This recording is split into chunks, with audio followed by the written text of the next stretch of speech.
Assalamualaikum warahmatullahi wabarakatuh. Waalaikumsalam warahmatullahi wabarakatuh. Warahmatullahi wabarakatuh. Alhamdulillahirabbil alamin. Assalatu wassalamu ala asrofil anbiya'i wa mursalin wa ala alihi washabihi ajmain amal ba'du. The first, let's thank to Allah who has given us the mercy and the blessing until we met here in holy place, insyaAllah. The second, salawat and salam just for our Prophet Sallallahu Alaihi Wasallam has taken us from the bad character to the good character, from the darkness to the brightness. Pertama, puji serta syukur kita panjatkan kehadirat Allah Subhanahu wa taala yang telah memberi kita kesehatan sehingga kita dapat saling bertegur sapa pada siang hari ini. Dan tak lupa, sholawat serta salam kita curah limpahkan ke junjungan kita semua, yakni Nabi Muhammad Sallallahu Alaihi Wasallam, yang dimana syafaatnya kita nanti-nantikan di yaumil akhir nanti. Senang sekali rasanya saya, Maulidia Eka Wahyudi, atau yang biasa dipanggil Lydia, diberi amanah menjadi moderator pada siang hari ini. Baik, langsung saja saya akan membacakan susunan acara. Yang pertama, pembukaan. Yang kedua, sambutan. Yang ketiga, pemaparan materi. Yang keempat, sesi tanya-jawab. Yang kelima, sesi foto bersama. Dan yang terakhir, penutup. Baik, untuk mengawali acara pada siang hari ini, alangkah lebih baiknya kita membaca basmalah bersama-sama. Bismillahirrahmanirrahim.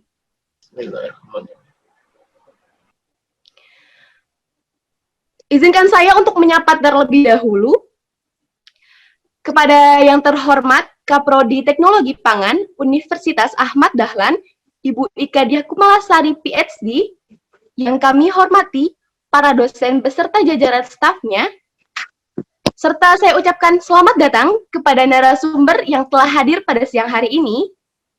Dan tak lupa, saya ucapkan terima kasih kepada seluruh peserta webinar Food Festival dengan tema adaptasi kebiasaan baru wirausaha pangan di era pandemi. Oke, langsung saja kita ke acara selanjutnya, yakni sambutan. Sambutan yang pertama akan disampaikan oleh Kaprodi Teknologi Pangan Universitas Ahmad Dahlan, yakni Bu Ika Diah Kumalasari PhD. Namun karena pada siang hari ini beliau berhalangan hadir, akan diwakilkan oleh Bapak Hari Haryadi, SPMSC. Kepada Bapak Hari, dipersilahkan. Bismillahirrahmanirrahim. Assalamualaikum warahmatullahi wabarakatuh. Rekan-rekan semuanya, adik mahasiswa. Saya manggil Mas ya. Kalau manggil Pak Andromeda kayaknya wagu ya, yang sering ketemu. Iya Mas aja, awet muda. Sandro, atas waktunya untuk hari ini ya.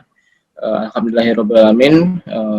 Segala puji syukur kehadirat Allah Subhanahu wa taala yang telah memberikan kita kesehatan, kesempatan, waktu sehingga kita bisa bertemu di acara hari ini, walaupun itu bersifat daring ya, webinar.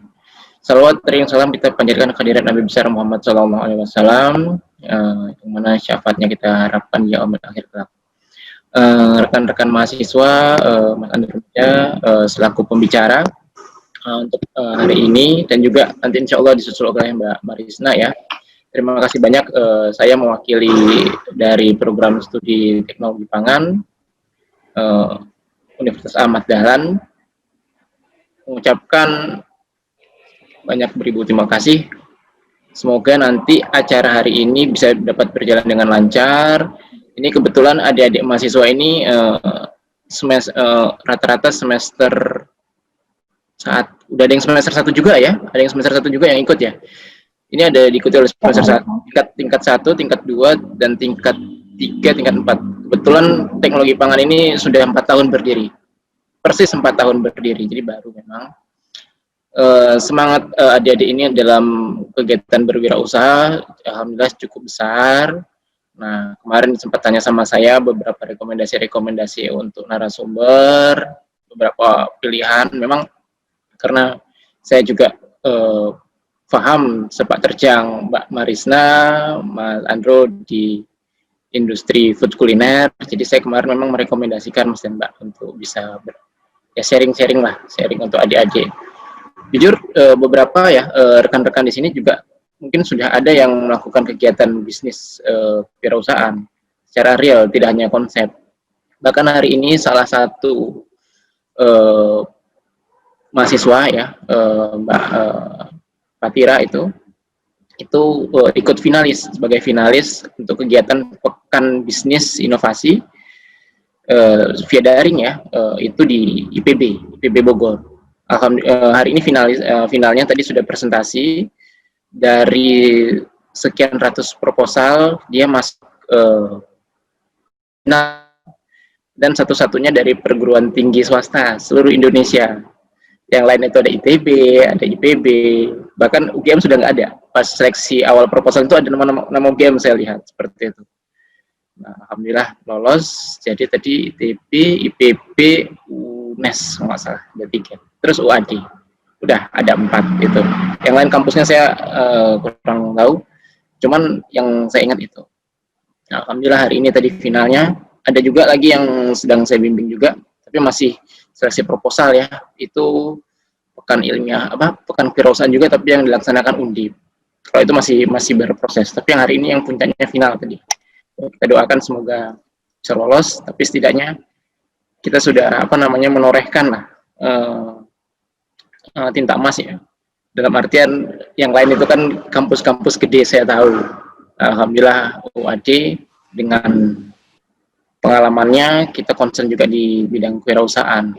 Kebetulan juga kita di UAD ini sedikit sharing, Universitas Ahmad Dahlan, mungkin biar adik-adiknya tahu, kita dipercaya oleh Uni Eropa sebagai satu-satunya perguruan tinggi Muhammadiyah dari 170 untuk kegiatan kewirausahaan. Nama programnya kita Erasmus Plus, seperti itu. Mungkin Mbak Marsna sudah pernah tahu juga, seperti itu. Mungkin Mas Andro belum, adik-adiknya nggak ada yang belum. Kebetulan saya di tim tersebut, kita di situ ada 11 konsorsium, ada Inggris, Irlandia, Austria, Jerman, itu yang dari Eropa, terus kemudian yang sisanya ada UNPAD, Ahmad Dahlan, terus kemudian ada beberapa lagi yang lain yang saya tahu, yang saya lupa namanya, tapi ada 7 perguruan tinggi. Dan sekali lagi satu-satunya di perguruan tinggi Muhammadiyah itu ada UAD. British Council kemarin kita juga dapat kepercayaan British Council, kemarin saya mewakili, seperti itu. Karena memang bidang fokusnya saya di bidang memang entrepreneurship, kewirausahaan, jadi memang saya menggawangi tim kewirausahaan di universitas, jadi saya cukup tahu, seperti itu. Nah, kebetulan saya dari Prodi Pangan, Mas Andro, Mbak Marisna. Nah, ini benar-benar prodi, jadi skop di mana saya berada. Nah, mohon dibimbing nih adik-adik mahasiswa, bakat-bakat muda, kebetulan mereka itu semangat banget untuk bisa melakukan real business activity-nya di pangan. Apalagi ini masa pandemik ya. Sebenarnya masa pandemik ini untuk food culinary ini banyak opportunity-nya. Nah, seperti itu. Tapi saya tidak mau berpanjang lebar, biar nanti para pakar ya, Mas Andro, Mbak Marisna yang cerita gimana memulai usaha dari, saya tahu Mas Andro, saya tahu Mbak Marisna dari start from zero, become super wow lah saya bilangin, seperti itu. Apalagi tadi malam itu juga udah ada diskusi ya dengan teman-teman HIPMI. Saya mendapat banyak cerita gimana pertemuan tadi malam. Saya jadi wah mantap Mas Andro. Dan Mbak Marisna juga. Ini Mbak Marisna, beliau adalah, oh ya sedikit ya, saya kenal Mbak Marisna sama Mas Andro ini kita di asosiasi ya Mbak. Asosiasi namanya GCI, Junior Chamber International. Kebetulan kita di Jogja, kita di situ. Kalau Mas Andro dengan sweet sundae es krim dan macam-macam saya tahu, dan Mbak Marisna dengan food culinary, bakpia dan juga ada macam-macamnya lagi. Ya seperti itu. Ya masing-masing punya background yang mantap, dan teman-teman insya Allah tidak salah pilih sudah menyempatkan waktu bisa hadir full ya, jangan ada yang setengah-setengah ya ikutnya. Iya. Oke gitu rekan-rekan semuanya dari saya. Terima kasih banyak sekali lagi atas waktunya Mas Andro, Mbak Marisna. Mohon bimbingannya untuk adik-adik mahasiswa ini biar mereka bisa meniru Mas dan Mbak untuk bisa melakukan bisnis kuliner. Tidak hanya paham teori tapi juga praktek. Terima kasih. Demikian dari saya mewakili program studi teknologi pangan Universitas Ahmad Dahlan. Billahi taufiq wal hidayah. Assalamualaikum warahmatullahi wabarakatuh. Waalaikumsalam warahmatullahi wabarakatuh. Terima kasih Bapak atas sambutannya.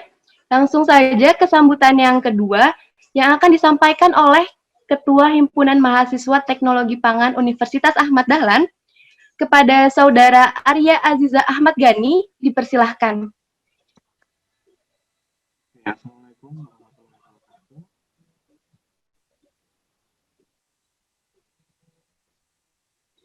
Jadi sangat senang ya saya bisa memberikan sambutan.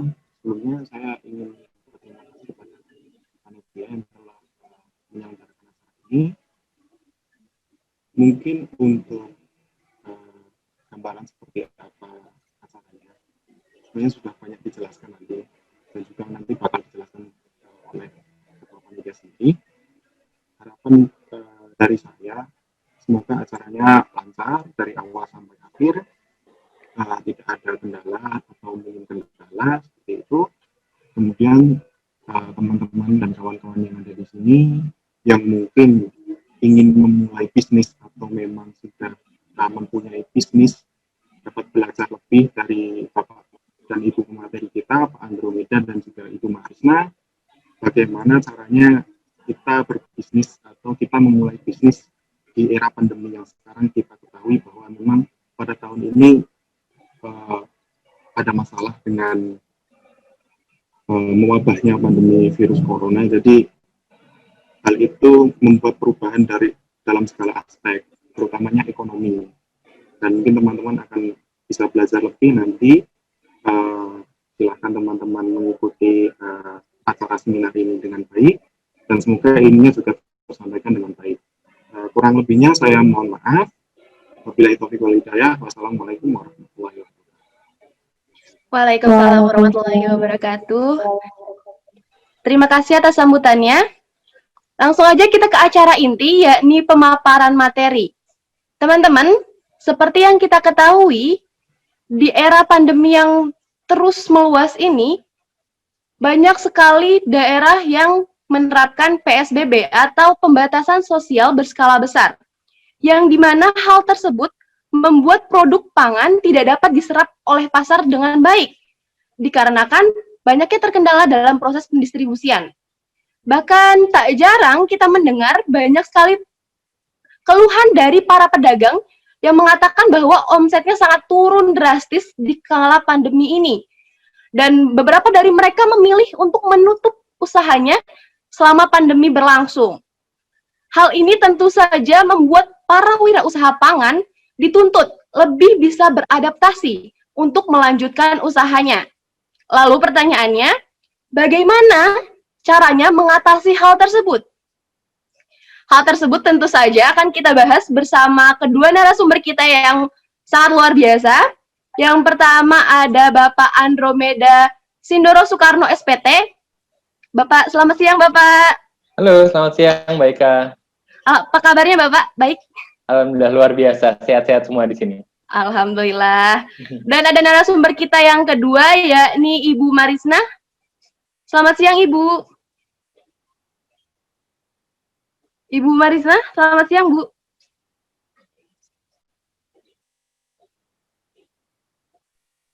Apa Ibu Marisna sudah hadir? Oke. Halo Mbak, selamat siang. Halo semuanya. Apa kabar Ibu? Alhamdulillah baik, Mbak. Alhamdulillah. Oke teman-teman, kalau ada pepatah yang mengatakan tak kenal maka tak sayang, izinkan saya membacakan CV singkat dari narasumber kita yang pertama, yakni Bapak Andromeda. Bapak Andromeda ini memiliki nama lengkap Andromeda Sindoro Soekarno SPT. Beliau merupakan CEO sekaligus founder dari Sweet Sunday Ice Cream, Adimui Gelato, serta platform digital piara.id.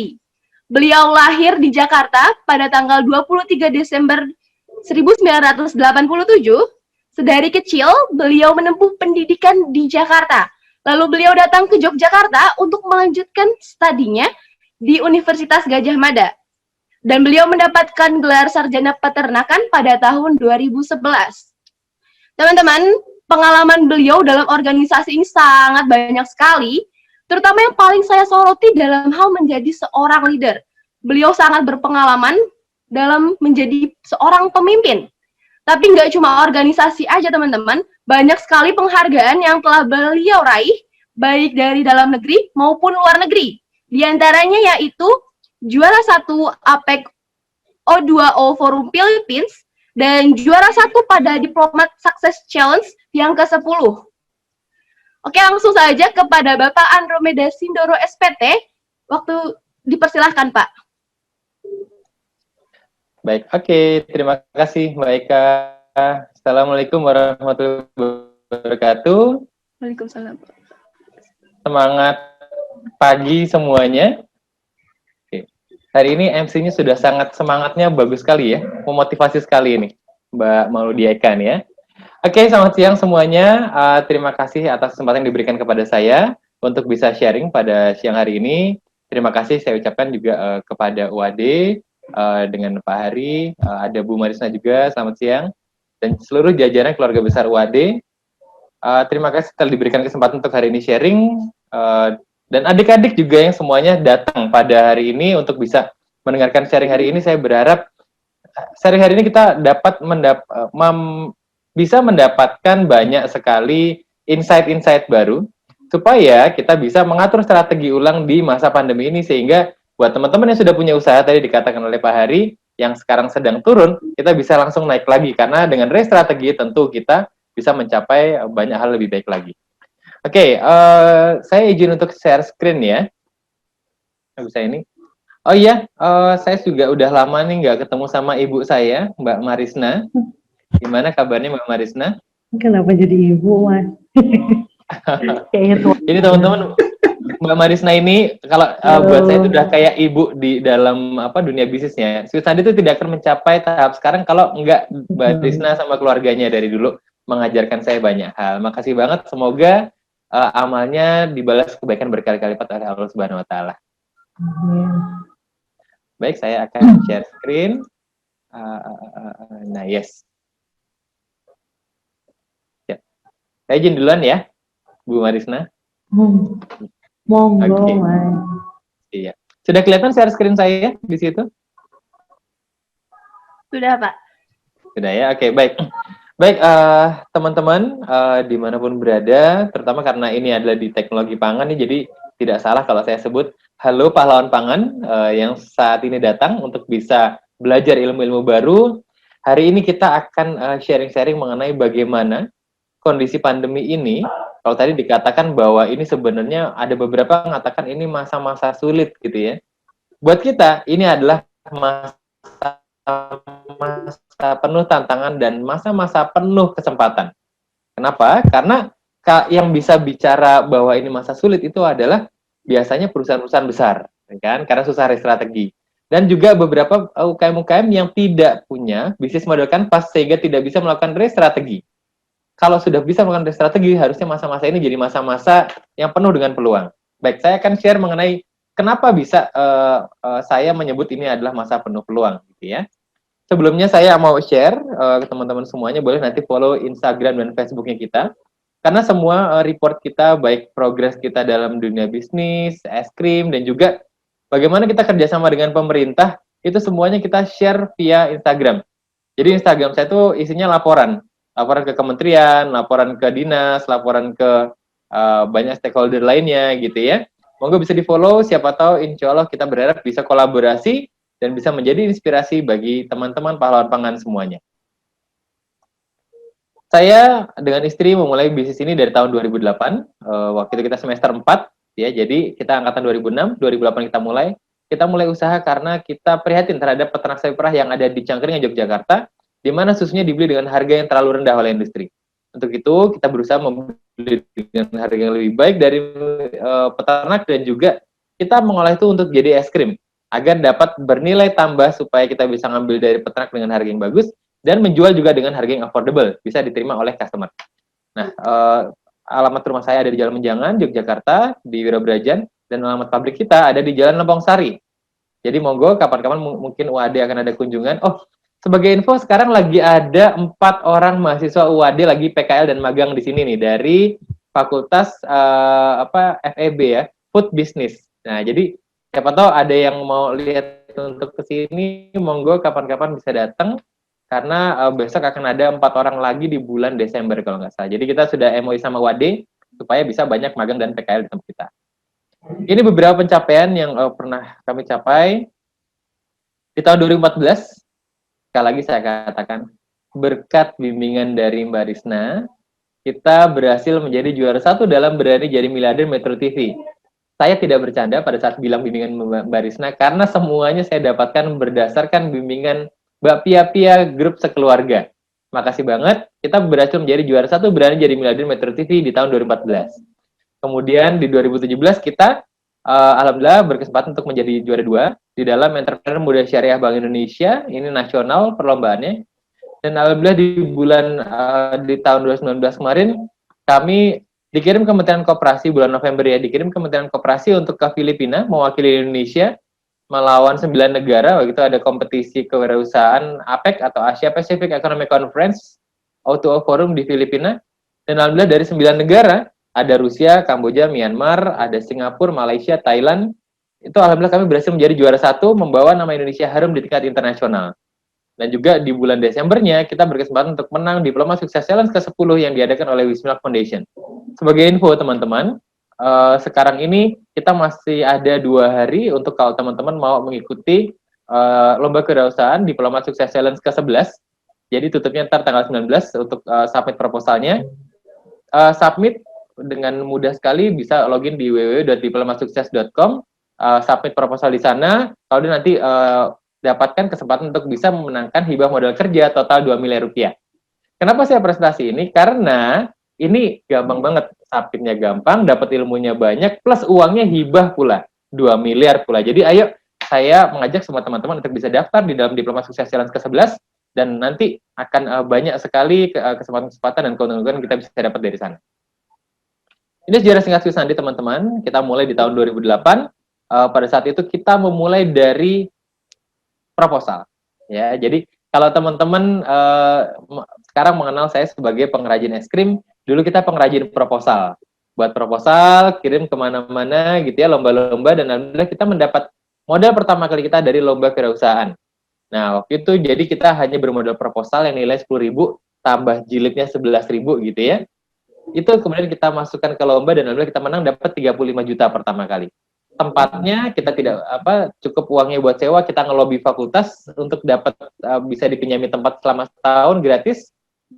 Dan juga untuk tokonya kita menggunakan kayu-kayu bekas yang ada, bekas cor-coran waktu itu. Jadi kalau teman-teman yang bertanya bahwa aduh kamu nggak bisa mulai usaha karena nggak ada modal, saya membuktikan bahwa modalnya dari proposal, warungnya dari kayu bekas, dan tempatnya itu lobi fakultas supaya bisa dipinjami tempat.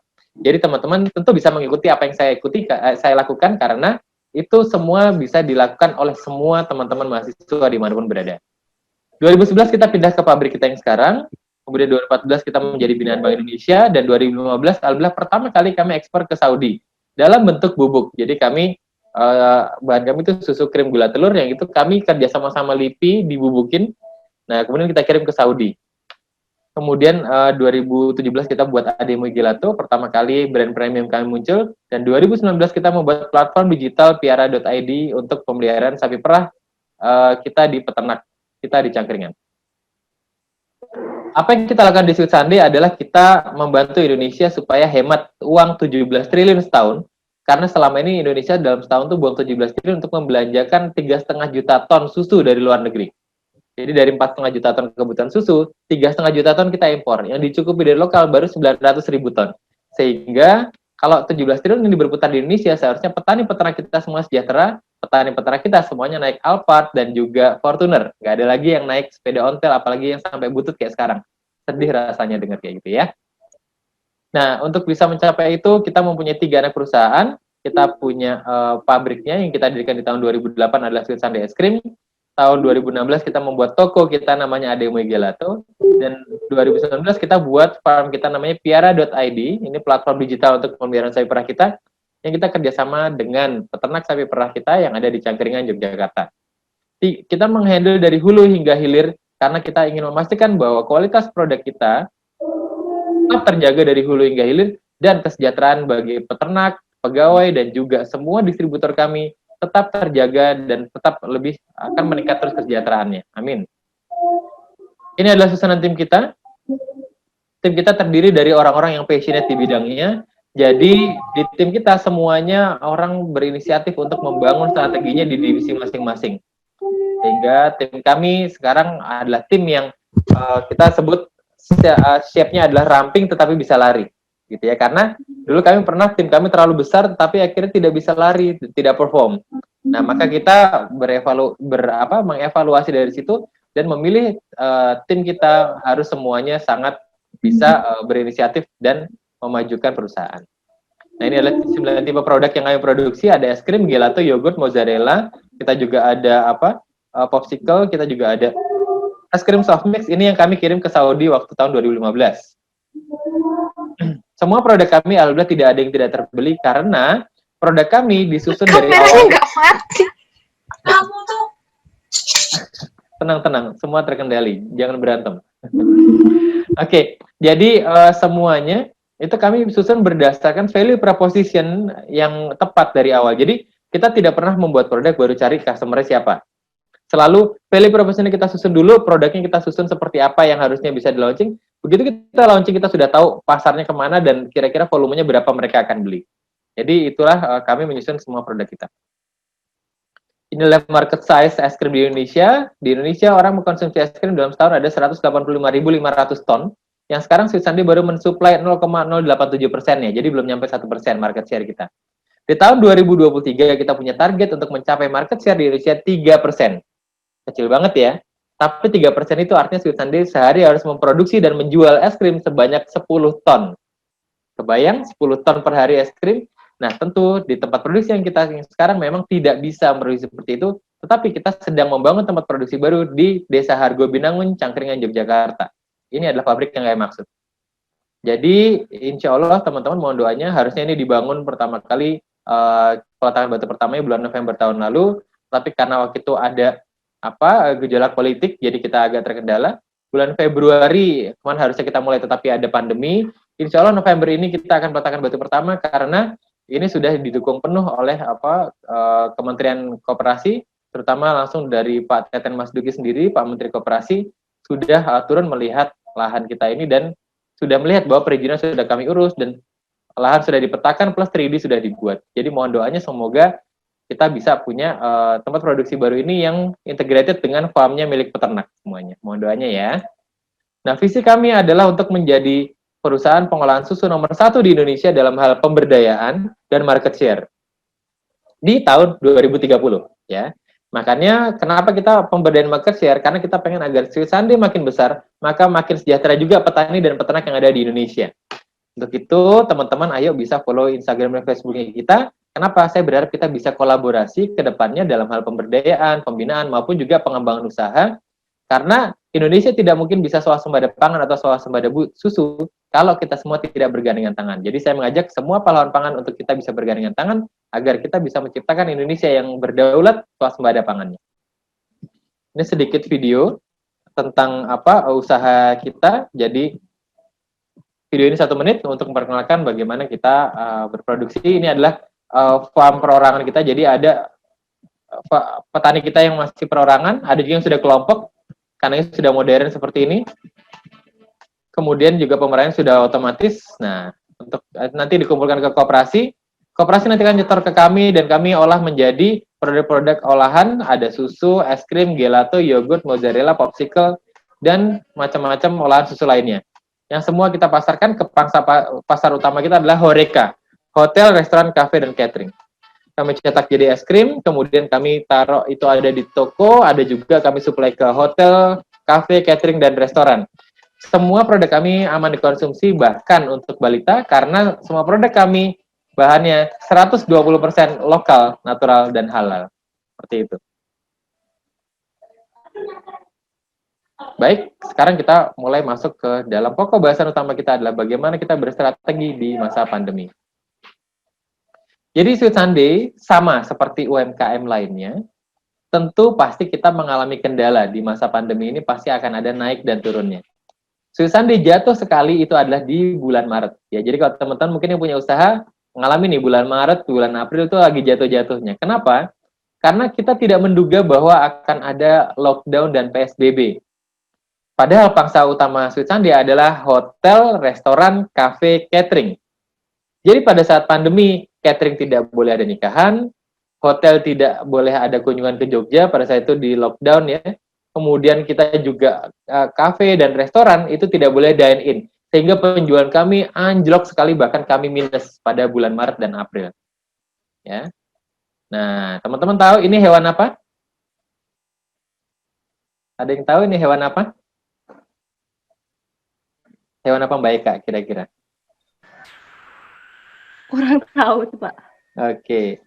Ini adalah hewan jadi-jadian ya.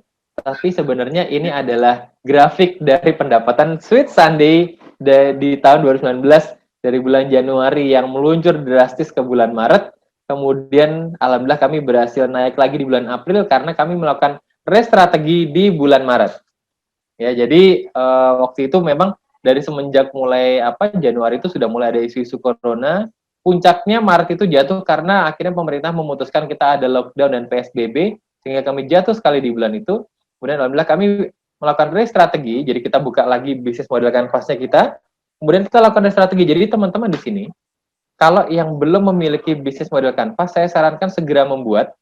Nanti bisa di-download di Google, ada juga cara mengisinya di Google. Kalau ada kendala dalam pengisian, teman-teman boleh nanti DM saya di Instagram @andromedasindoro. Saya akan dengan senang hati bisa membimbing semua teman-teman pahlawan pangan di sini untuk bisa merapihkan bisnis model kanvasnya. Agar kejadian-kejadian seperti pandemi ini kita tidak bisa menghindari. Kita sering mendapatkan masa-masa lebih menantang lainnya di tahun-tahun sebelumnya. Kita punya krisis ekonomi 98, kita punya gejolak politik, kita punya bencana alam, kita punya segala macam ya. Jadi kita tidak bisa menghindari krisis. Krisis itu pasti akan terjadi. Tetapi yang bisa kita lakukan bagaimana pada saat krisis itu terjadi, maka kita bisa melakukan restrategi supaya bisa mengikuti perkembangan zaman. Ya. Tadi sudah membuktikan alhamdulillah kami berhasil menaikkan omset kami hampir 85% di bulan April karena kami jatuh banget di bulan Maret dan itu kami tidak menariknya kita tidak kembali ke pangsa pasar lama kami yaitu Horeca karena pada saat itu belum sehat, tetapi kami menciptakan pangsa pasar baru yaitu adalah instansi, pabrik dan juga proyek pemerintah.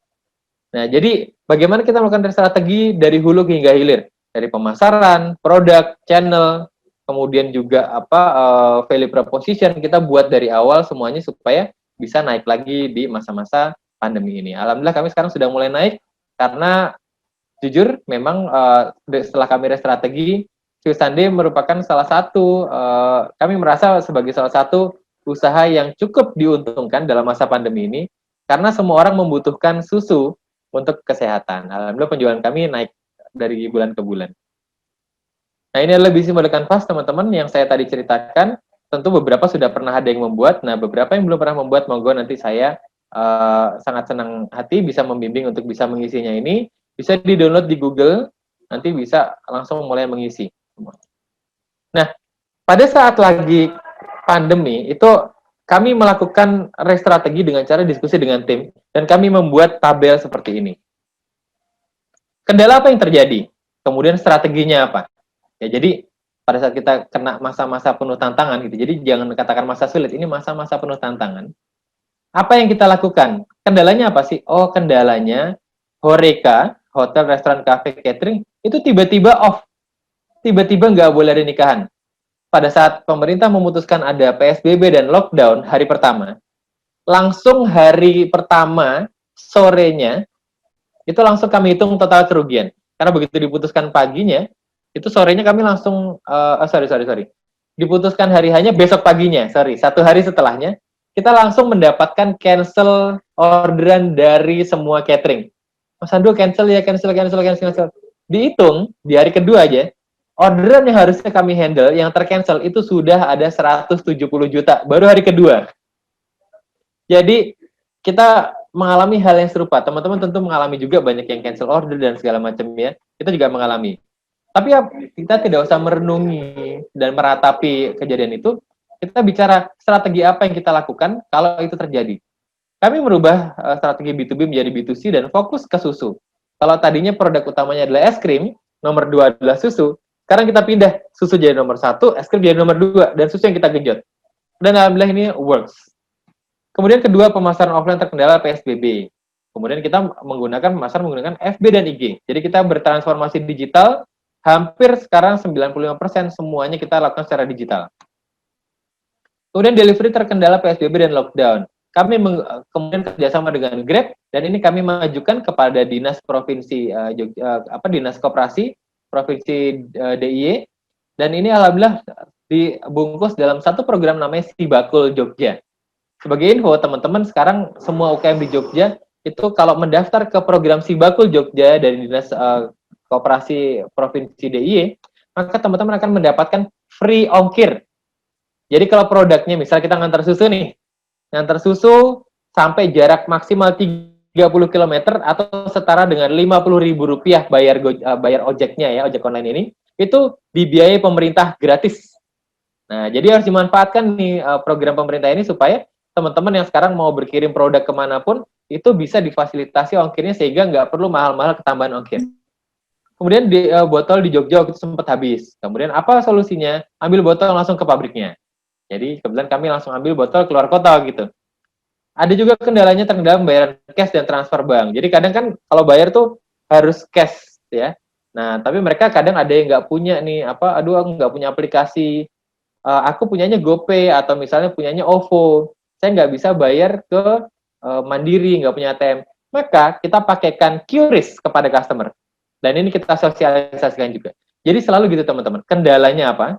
Strateginya apa? Itu harus selalu didiskusikan sehingga tidak ada masalah yang tidak ada jalan keluarnya. Bahkan di Al-Qur'an pun disebutkan bahwa setelah kesulitan ada kemudahan 2 kali. Setelah kesulitan ada kemudahan, ya. Tentang bagaimana kita mau berusaha itu menjadi pertanyaan bagi kita masing-masing. Nah, pemasaran kami rubah menjadi online dengan cara kita masukin semua marketplace. Kita masukin pakai Facebook Ads, kita pakai Instagram Ads, kita pakai Google Ads, dan juga kita pakai GrabFood dan GoFood. Semuanya kami lempar ke WhatsApp.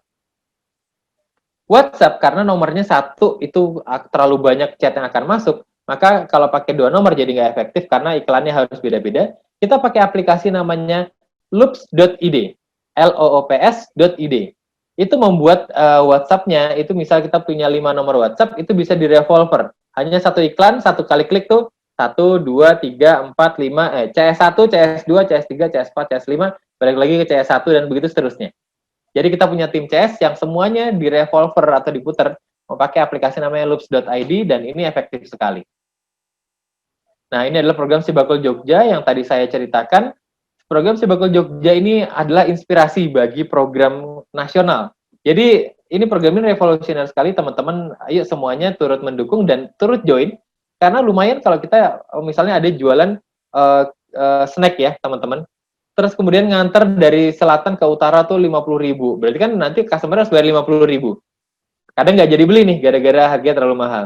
Maka dengan teman-teman ikut dalam Sibakul Jogja ini, Sibakul Market Hub, itu teman-teman nanti bayarnya hanya bayar snacknya aja. Ongkos kirimnya itu free, dibiayai oleh Dinas Koperasi dan UMKM Provinsi Daerah Istimewa Yogyakarta. Nah, ini beberapa hasil kami kirim waktu itu. Jadi kami transformasi ke online semuanya dan kami kirim via online. Semua dikirimkan memakai aplikasi online. Jadi kami mendapatkan sehari itu bisa sampai 100 sampai 200-an order. 150 lah rata-rata ya. Itu semuanya diantarkan pakai ojol ini. Dan alhamdulillah kami sangat terbantu, sehingga kita bisa katakan pada saat Maret kami jatuh, Aprilnya kami sudah naik lagi karena kita segera melakukan strategi dan transformasi digital. Itu dari saya, terima kasih. Semoga saya minta tolong saya ditanya yang banyak ya teman-teman, supaya teman-teman juga bisa mendapatkan manfaat dari sharing hari ini. Terima kasih sekali. Wassalamualaikum warahmatullahi wabarakatuh. Waalaikumsalam warahmatullahi wabarakatuh. Terima kasih Bapak, pemaparan materinya luar biasa sekali. Kalau bisa saya simpulkan sedikit, teman-teman, bahwa Pak Andromeda ini pada bulan Maret sempat mengalami jatuh. Tapi di saat jatuh, seorang wirausaha harus segera bangkit. Karena tidak ada masalah yang tidak memiliki solusi. ketika bertemu dengan masalah, kita harus segera memikirkan solusinya akan seperti apa ke depannya. Seperti itu. Oke, langsung saja kita akan berlanjut ke narasumber kita yang kedua. Kalau tadi kita sudah berkenalan dengan narasumber kita yang pertama, rasanya nggak afdol kalau kita belum berkenalan dengan narasumber kita yang kedua. Narasumber kita yang kedua ini ada Ibu Marisna. Beliau sudah berkecimpung dalam dunia kuliner serta food industry kurang lebih selama 15 tahun. Pengalaman beliau didedikasikan untuk mendukung para wanita supaya lebih bisa mandiri, terutama dalam hal finansial. Ibu Marisna ini mendirikan Bakpia Pia sebagai bentuk inovasi dari bakpia yang sebelumnya. Perlu teman-teman ketahui bahwa Ibu Marisna ini merupakan CEO dari CV Zuhada Pangan Kreatif dan Bakpia Pia Solusi Galaksi. Serta beliau ini merupakan member dari Indonesia Local Entrepreneur Association and Indonesia Young Entrepreneur Association. Dan beliau juga nggak kalah hebatnya, beliau telah meraih banyak penghargaan, di antaranya yakni UKM Entrepreneur Award on Innovation pada tahun 2010, and Australia Award yakni International Business Readiness for Women in Global Business on Food Production and Processing pada tahun 2016. Oke, masih banyak sekali penghargaan beliau yang tidak mungkin saya sebutkan satu persatu. Langsung saja kepada Ibu Marisna, dipersilahkan, Bu.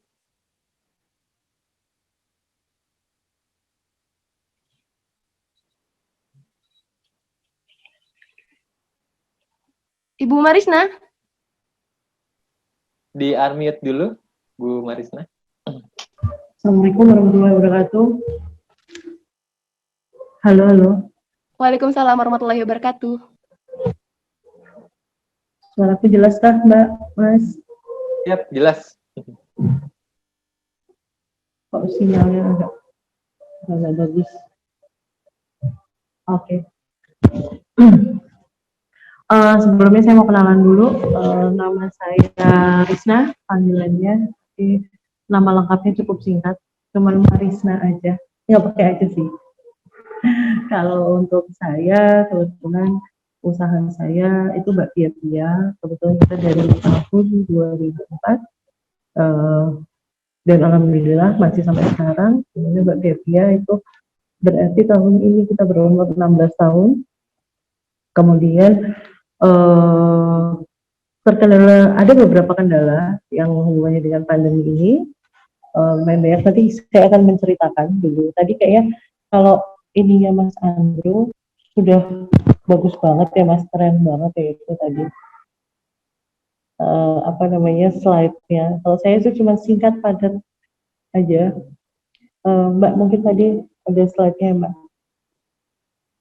Tapi cuma singkat aja kalau ini slide-nya. Mungkin saya akan cerita dulu. Kebetulan untuk Bakpia Pia, kita udah berumur 16 tahun, kita berawal dari 2004, yang awalnya itu adalah hanya iseng-iseng berhadiah, coba-coba bikin bakpia, karena suka bikin kue orang tua saya, kemudian kita jual, sedangkan saya anaknya sukanya jualan, gitu. Jadi ibu saya suka bikin kue, anaknya suka jualan, gitu. Jadi akhirnya kita jual dan alhamdulillah sampai sekarang, kebetulan alhamdulillah juga untuk saat ini kita tokonya yang di Jogja ada 5, terus mulai dari 2018 kemarin kita juga mulai pengembangan ke Australia. Kebetulan perusahaan kita di Australia namanya Yogyakarta Australia Pty Ltd. Dan kita yang untuk dibawa ke sana bakpianya itu adalah blasteran. Bakpia blasterannya itu kita kasih nama blasteran OS. Jadi blasteran OS itu adalah blasteran OS ke Australia, itu paling gampang. Dan untuk kita juga sudah mendapatkan bisnis lisensi untuk di Australia. Dan kebetulan karena ini kok tiba-tiba ada pandemi ini dan Mbak Corona ini demen banget kayak ini, nggak pindah-pindah gitu loh. Jadi kita memang mau nggak mau kita harus bagaimana memikirkan gimana nih usaha, gimana saya tuh kalau bilang sama orang, kalau saya bilang saya tuh gapul gitu loh, gapul bakpia gitu. Nah kebetulan mungkin yang sesuai dengan slide saya, di sini saya akan bicara dengan tentang adaptasi produk. Untuk adaptasi produk, kembangkan produk baru sesuai situasi dan kondisi krisis. Jadi gini, maksudnya kebetulan kalau di masa pandemi ini Mbak Pia jatuh sekali karena tidak ada orang jalan-jalan seperti tadi kata Mas Andro orang yang ke Jogja nggak ada, dimanapun ada, padahal pada saat ini kita kebetulan sedang mulai dari Desember kemarin kita supply ke Krishna Bali. Kebetulan saya bicara ini, saya masih di Bali sekarang, saya ada di Denpasar sekarang. Dan di Bali itu Krishna adalah salah satu toko oleh-oleh yang dia ramai sekali, jadi cukup, bukannya cukup lagi ramai. Omset dia satu hari 2M. Gimana coba itu? Amazing banget. Jadi alhamdulillah dari Desember kita supply ke sini, alhamdulillah cukup bagus. Tiba-tiba kok si Mbak Corona ini tiba-tiba datang, senang aja mampir juga dia ke Indonesia. Gitu. Padahal di mana Bali itu adalah akses masuk dari pasar yang dari luar. Nah jadi kita, kok ternyata kayak gini, dan Krishna pun tutup akhirnya yang di Bali. Nah kemudian dari Krishna yang tutup itu berawalnya dari, kalau di Bali ada upacara nyepi kan ya pada bulan Maret itu, jadi kemarin sempat ikut nyepi dan itu baru pertama kali saya ikut nyepi.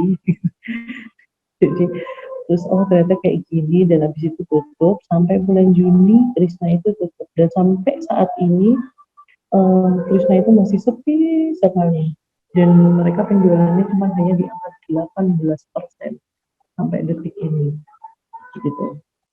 Nah terus kemudian kita berpikir yang di Jogja juga akhirnya Mbak Pia sementara kita tutup dulu kalau kemarin.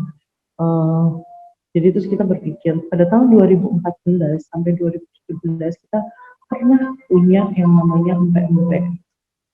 Dan kita di 2017 itu kita vakum.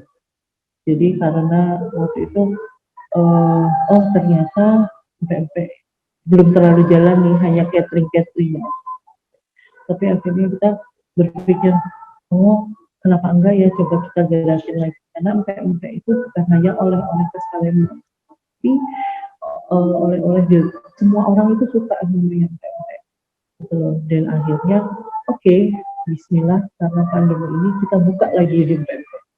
Jadi itu adalah usaha baru kita, rebranding kita. Kalau dulu namanya pempek on top, kalau sekarang namanya pempek Pak Jo. Jadi kalau Pak Jo itu namanya kok bisa jadi Pak Jo ya? Itu dia Palembang Jogja. Kebetulan mama saya Palembang dan bapak saya Jogja.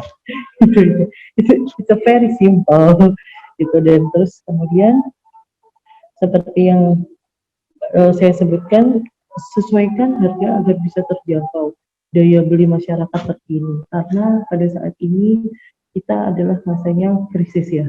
Jadi di empek-empek pun kita terus menyesuaikan. Jadi nggak terus yang satu empek harganya di atas 20.000 kan, nggak mungkin. Akhirnya kita create lagi empek itu yang kecil-kecil, lucu-lucu gitu loh. Jadi satu paket kita bikinnya isinya 10 atau 5, kan itu kan kayaknya kan keren tuh. Kalau biasa ABG kan nggak mau banyak-banyak kan gitu kan, yang kecil gitu kan. Alhamdulillah kok pempeknya lumayan berjalan sampai saat ini, dan alhamdulillah juga kita akhirnya lebih bisa berkreat lagi di pempek itu, karena kita juga dari sejak 2014. Nah kita melakukan riset lagi, dan itu kita kemarin mendapatkan sertifikasi empek-empek yang tahan 412 hari. Jadi selama 1 tahun pempek kita itu aman di dalam suhu ruang, tidak harus di frozen. Jadi begitu. Kita menggunakan metode ada sterilisasi dan berbagai macam metode. Jadi kita alhamdulillah sudah ada bulan Juli kemarin keluar sertifikasi itu. Jadi untuk sekarang kita kebetulan ada sekitar 100 kurang lebih 140 reseller seluruh Indonesia yang untuk MPO ini. Jadi wow ya, ternyata pandemi kenapa enggak gitu loh. Jadi kita jadi mengembangkan seperti yang saya sebutkan, kita mengembangkan dari reseller, dan ternyata reseller ini mereka kreatif, mereka bikin acara. Dan kemarin di tanggal 17 September ada salah satu reseller kita di Semarang yang itu dia buka restonya, dan itu restonya alhamdulillah cukup besar sekarang di daerah Pedurungan. Nah, dan itu kemudian dia sekarang penjualannya itu sudah cukup besar, kurang lebih 1 minggu itu di angka 300 kilo, dan itu lumayan cukup ramai ya di situ. Kemudian ini saya akan membahas juga adaptasi pemasaran. Seperti yang tadi saya bilang, semakin perkuat penggunaan sistem reseller. Reseller itu lumayan menguntungkan loh, karena di masa sekarang mau nggak mau orang itu butuh pemasukan, dan itu wah memang Mbak Corona ini kejam, paling kejam. Nih, sementara kan saya melihat ada 2 kota nih yang saya lihat ya. Kenapa saya bisa bilang begitu? Di Bali itu kan adalah kota pariwisata ya. Sedangkan di Jogja juga kota pariwisata. Nah, di Bali ini lebih mengerikan lagi. Jadi seperti itu. Terus kemudian tetap menggunakan mekanisme atau sistem branding. Branding itu penting. Perkuat brandingmu. Apapun yang kamu punya, apapun yang Mas punya, itu brandingnya terkuat. Jadi seperti itu. Mungkin yang saya bawakan itu dulu. Mungkin nanti kalau ada kita boleh tanya jawab ya Mas Andro. Begitu Mbak. Terima kasih.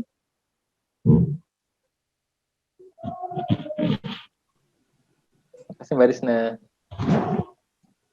Terima kasih Ibu atas pemaparan materinya. Sungguh luar biasa ya. Bisa saya simpulkan bahwa ketika kita sudah tidak bisa mengusahakan suatu hal, kita harus berpindah ke suatu hal lain. Seperti tadi, menjawab tantangan. Tidak hanya berhenti stuck pada di situ saja, tapi harus terus berinovasi ya Bu. Seperti itu. Sementara kalau sekarang Mbak Pia udah buka sih. Alhamdulillah kita sudah buka lagi dan terus berjalan dengan baik. Dan ada beberapa customer yang bilang, oh kok lebih enak ya? Oh alhamdulillah. Baik, oke. Terima kasih Ibu. Langsung saja teman-teman kita ke sesi selanjutnya, yakni sesi tanya jawab. Para peserta webinar bisa melayangkan pertanyaannya melalui room chat dengan format nama, underscore asal instansi, underscore kepada narasumber siapa, atau kepada narasumber berapa pertanyaan tersebut ditujukan, underscore pertanyaannya. Seperti itu.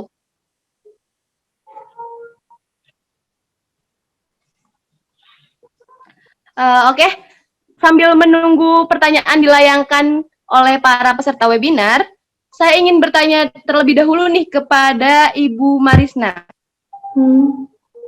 Ibu, selama pandemi ini, pasti kan terjadi perubahan strategi. Perubahan strategi apa yang dilakukan oleh Ibu sebelum masa pandemi dan saat pandemi terhadap bakpia Pia, produk Ibu? Oke.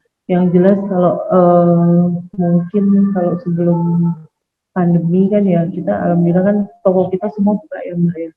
Gitu loh, kita kebetulan kok ya toko kita ada di beberapa tempat yang cukup strategis di Jogja. Nah, cuman setelah pandemi kan jadi karena nggak ada orang datang, mau nggak mau kita juga kita menjalankan dari sosial media juga. Alhamdulillah kita memang sudah menjalankan mulai dari IG dan dan sosial media lainnya. Jadi itu cukup membantu sekali untuk kita.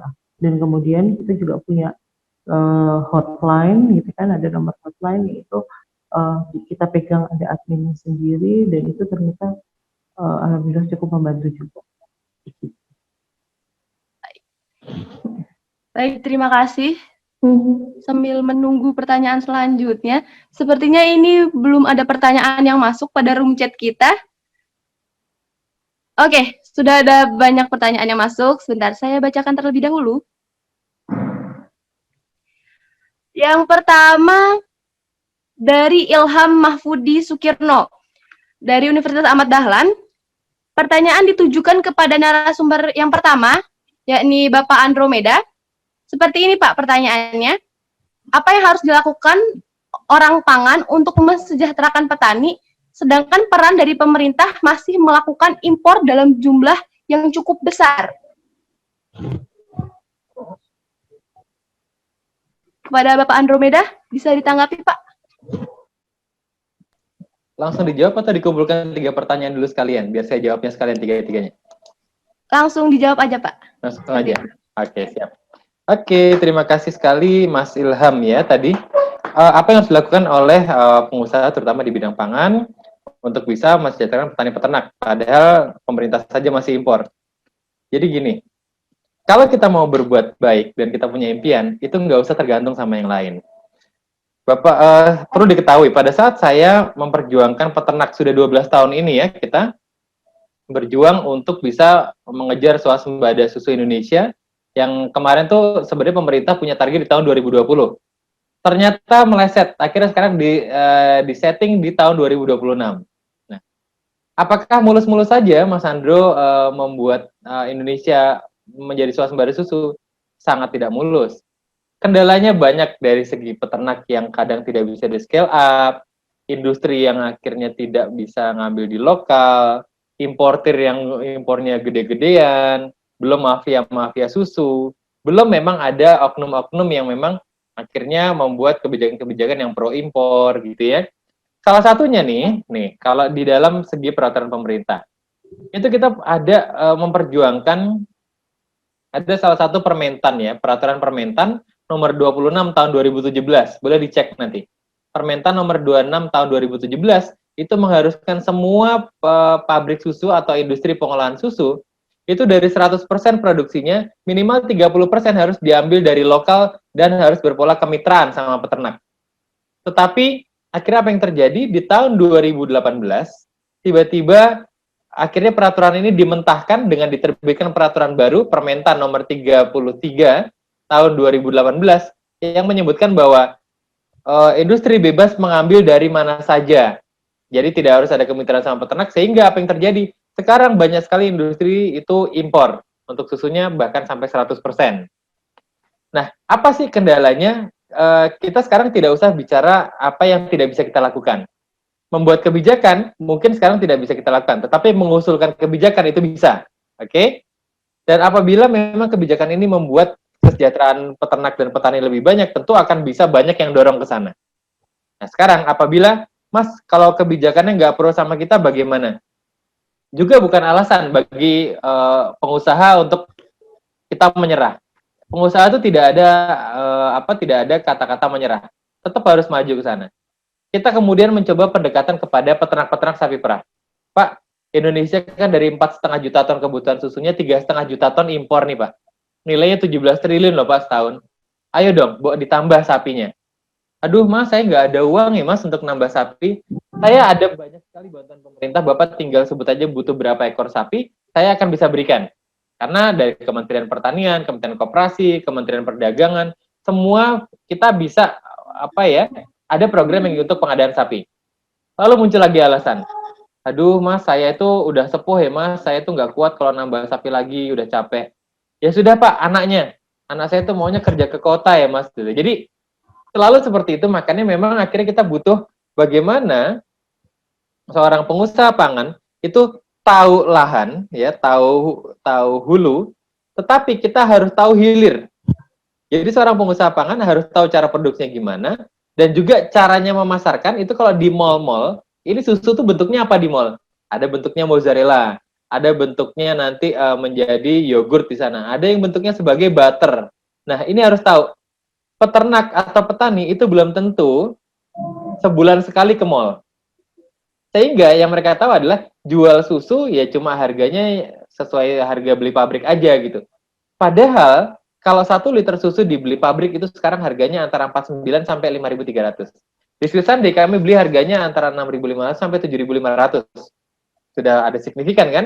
Kalau peternak ini mengolah sendiri menjadi mozzarella, 1 kilogram mozzarella itu harganya 135.000 sampai 165.000. Nah, tetapi memang karena nggak semua peternak memang mau mengolah ini, sehingga perlu kita sebut pahlawan pangan ya, pengusaha-pengusaha yang bergerak di bidang pangan, adik-adik mahasiswa nih yang punya usaha di bidang pangan, itu kan sering main ke mall. Sekali-sekali main juga ke kandang, biar tahu nih produksinya gimana, pemasarannya harusnya gimana, sehingga bisa ketemu link di tengah-tengahnya. Oke, itu kira-kira yang bisa kita lakukan sebagai pahlawan pangan atau pengusaha pangan. Jangan bergantung sama sesuatu yang nggak bisa kita lakukan. Jangan mencari alasan untuk sesuatu yang tidak bisa kita lakukan. Lakukan saja yang bisa kita lakukan.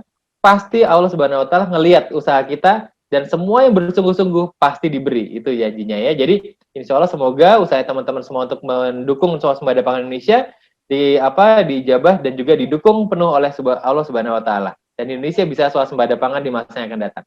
Gitu jawaban saya Mbak Eka. Baik, terima kasih Bapak. Semoga penanya tadi sudah cukup menjawab ya. Oke, pertanyaan selanjutnya dari Muhammad Rifki, Universitas Ahmad Dahlan. Pertanyaan ditujukan kepada pemateri kedua, yaitu Bu Marisna. Pertanyaannya seperti ini, Bu. Bagaimana cara membuat branding yang kuat di masyarakat agar masyarakat selalu mengingat terhadap produk kita? Oke. Ya, makasih Mbak Eka ya. Tadi pertanyaan dari Mas Rifki ya Mbak ya. Bagaimana caranya membuat produk kita brandingnya kuat di mata masyarakat? Itu intinya adalah satu, kita jangan pernah malu membawa produk kita, apapun produk kita. Jadi kenapa enggak kita mengenalkan kepada masyarakat? Saya punya kebiasaan tenteng-tenteng bakpia untuk ngasih ke siapa aja. Karena saya pengen semua orang itu yang ada di dekat kami, kita punya keinginan itu semua orang itu untuk mencicipi bakpia, udah itu aja. Dan terus kenapa enggak kita bikin inovasi yang baik untuk produk kita? Jadi begitu. Misalnya yang saya bilang kalau bakpia itu kan biasanya ada bakpia itu isinya kacang hijau aja atau keju aja, coklat aja. Kenapa enggak kita bikin bakpia yang atasnya ada toppingnya, terus dalamnya ada isinya, kita bikin sesuatu yang berbeda. Jadi refresh ya orang itu bisa. Dan terus kemana-mana jangan lupa untuk bawa nama branding usaha kita sendiri. Kayak Mas Andro, ingat gak sih Mas Andro, kita pameran di Malaysia, otong-otong bawa Di Malaysia ya. pakai pakai styrofoam, bawa esnya kan. Jadi saya juga pernah pameran di Cina yang bawa bakpia, bawa apa ya bakpia. Kalau di Thailand itu bawa apa? Bawa bakpia. Ya kita punya ini cuma bakpia. Kenapa enggak kita jangan pernah malu membawa produk kita.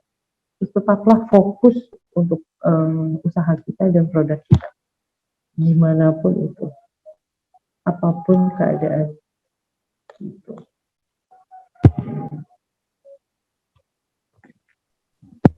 Baik, terima kasih Ibu. Semoga dapat menjawab pertanyaan dari saudara Muhammad Rifki. Selanjutnya, pertanyaan dari Agung Dwi Saputra kepada narasumber 1 dan 2, berarti kepada Ibu Marisda serta Bapak Andromeda. Pertanyaannya seperti ini, bagaimana cara memotivasi diri ketika usaha sedang turun, terutama saat pandemi seperti ini, dan juga cara membangun jiwa usaha untuk para calon yang ingin memulai, seperti itu. Mungkin bisa diberikan tanggapan terlebih dahulu dari Bapak Andromeda. Oke, baik. Dari saya dulu ya. Biar Barisna bisa minum dulu. Baik, saya akan menjawab pertanyaannya. Bagaimana kita memotivasi diri pada saat usaha turun dan bagaimana kita membangun jiwa entrepreneur pada saat akan mulai.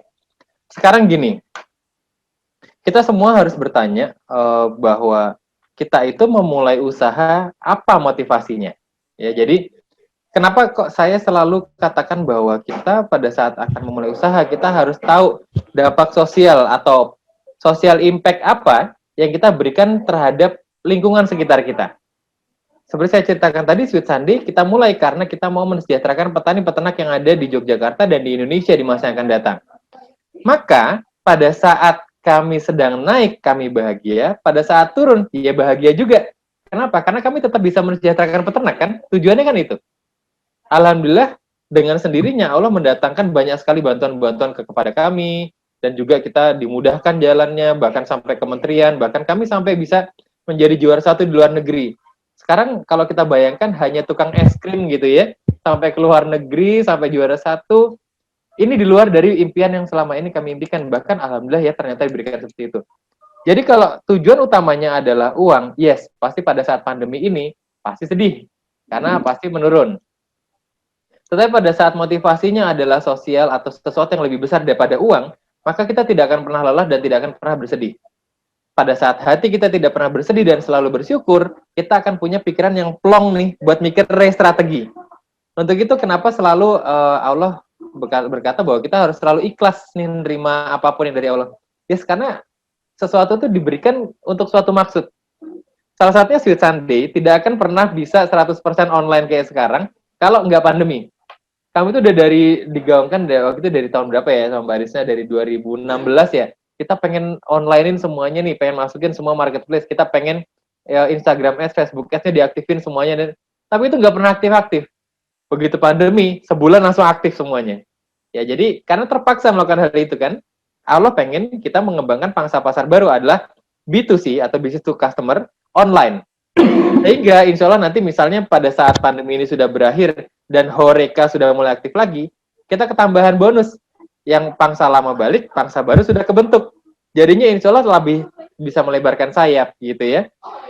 Nah, itu cara memotivasi diri pada saat sedang turun. Kemudian kedua adalah bagaimana kita menyusun jiwa entrepreneurship pada saat memulai. Ingat, entrepreneur atau wirausaha dan usaha yang berhasil adalah usaha yang memecahkan masalah yang ada di masyarakat. Ya, artinya usaha ini dibutuhkan. Jadi kalau usaha yang tidak memecahkan masalah di masyarakat, maka usaha ini tidak dibutuhkan. Kalau usaha ini tidak dibutuhkan, maka tidak akan ada marketnya. Saya sebelum ini tadi pagi baru sampai jam 9 sampai jam 12 saya ngajar di UMY nih. Ini barusan jadi langsung pindah ke UAD gitu ya. Saya tadi pagi ngajar tentang value proposition.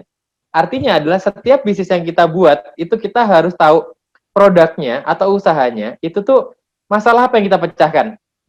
Karena masalah yang dipecahkan ini berhubungan dengan pasar apa yang kita garap. Kalau nggak ada yang mau beli produk yang kita, maka itu nggak bisa jadi usaha. Ya, makanya mulailah dengan mencari masalah yang ada di masyarakat apa, coba mencari solusinya atau pemecahan masalahnya apa, sehingga teman-teman bisa masuk ke dalam ranah itu, sehingga nanti bisa dapat pasarnya sudah pasti. Selama usaha ini dibutuhkan, sampai kapanpun usaha ini akan terus hidup dan terus berkembang. Jadi itu dari saya, cari masalah apa yang dipecahkan supaya kita bisa bisnis dunia jalan, akhiratnya juga jalan gitu. Terima kasih. Baik, terima kasih Bapak Andromeda. Mungkin kepada Ibu Marisna bisa menanggapi, Bu. Tunggu sebentar, Mbak. Saya sambil jalan. Baik, Bu. Sebentar. Ya.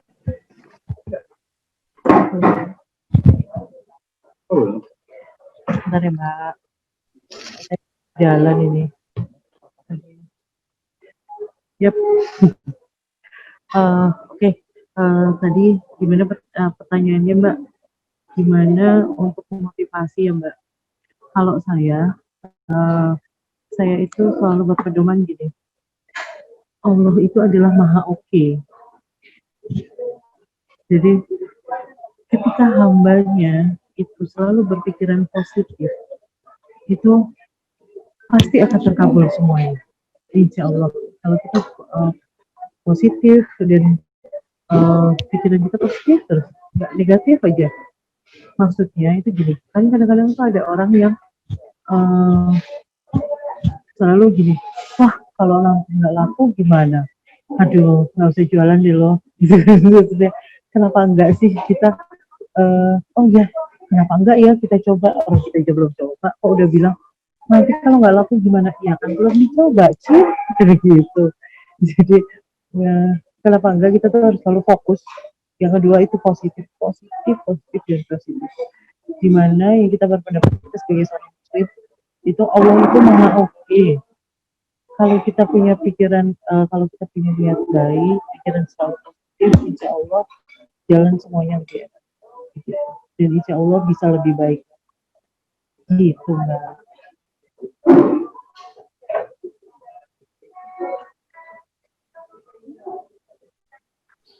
Baik, terima kasih Ibu. Semoga dapat menjawab pertanyaan tadi.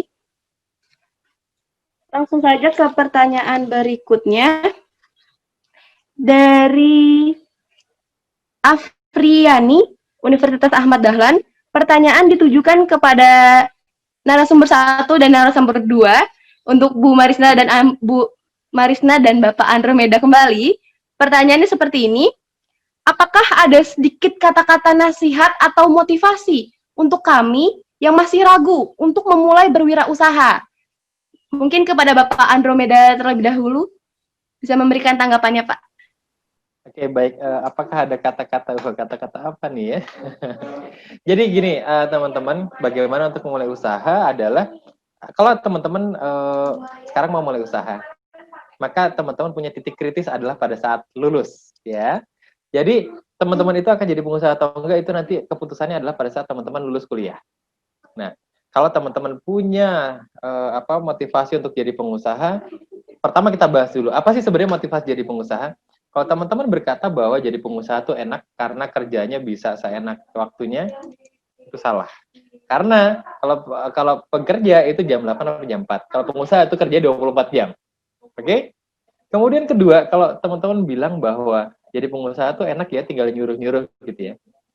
Tetapi pengusaha di masa-masa awal itu pasti akan menggarap semuanya sendiri. Itulah proses belajarnya pengusaha. Oke? Jadi bukan itu juga motivasinya. Kalau buat saya, kalau saya boleh memberikan usulan, motivasi untuk berwirausaha adalah, 1, pada saat teman-teman berwirausaha, maka teman-teman akan bisa mewujudkan impian teman-teman yang itu untuk mensejahterakan lebih banyak orang. Oke? Jadi kalau teman-teman pengen pakai produknya 100% lokal, atau saya memproduksi pangan yang 100% halal, itu teman-teman bisa. Tapi kalau teman-teman kerja di pabrik, teman-teman nggak bisa mengatur hal ini. Oke? Itu 1. Kedua adalah, pada saat teman-teman punya rencana-rencana brilian, yang saya yakin pasti mahasiswa semua punya rencana brilian, teman-teman bisa eksekusi ini segera. Semakin banyak kerjanya pengusaha, semakin banyak yang didapat. Oke? Jadi ini kedua. Ya, ketiga adalah bahwa teman-teman itu kalau jadi pengusaha nabungnya dunia akhirat. Karena 9 dari 10 pintu rezeki itu adanya dari berdagang.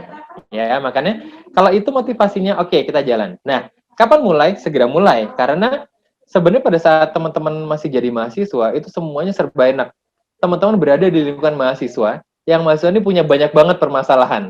Contoh, pertama, kadang ada yang mager. Oke, berarti kita bisa punya usaha layanan antar barang. Kemudian mahasiswa ini kadang pengennya kalau misalnya sering kehabisan pulsa, kita bisa usaha pulsa. Atau sering lapar, bisa usaha makanan. Semuanya bisa. Divalidasi saja. Jadi jangan berpikir bahwa bisnis teman-teman langsung buat itu langsung berhasil. Tidak ada. Tidak akan ada, saya bilang. Ya, karena kenapa? Semua bisnis itu harus divalidasi idenya. Untuk bisa mau dibuat sempurna itu harus berdasarkan editan-editan atau masukan-masukan dari orang-orang. Bro, es krimnya kurang manis nih, cepet cair nih, kurang enak nih, masa saya cuma itu doang nih. Itu bertahun-tahun sampai akhirnya jadi. Nah, kalau teman-teman udah mulai dari sekarang, maka pada saat lulus nanti teman-teman bisa punya keputusan, usahaku udah jalan ya, jadi aku usaha aja. Tapi kalau teman-teman baru mulai usaha pada saat lulus, yakin deh, teman-teman pasti lebih milih kerja daripada usaha. Nah, ini akan jadi cobaan, Keputusannya apa teman-teman? Kalau teman-teman mau nabung dunia akhiratnya sekalian, lebih banyak bisa jadi pengusaha, karena pengusaha itu bisa suka-suka. Mau sholat jam berapa tuh bisa, gitu ya, mau kerja jam berapa bisa. Tapi memang kerjanya akan lebih banyak memikirkan dibandingkan kalau teman-teman jadi pegawai. Oke. Kemudian bagaimana kita memulai? Tentu teman-teman harus cari masalah.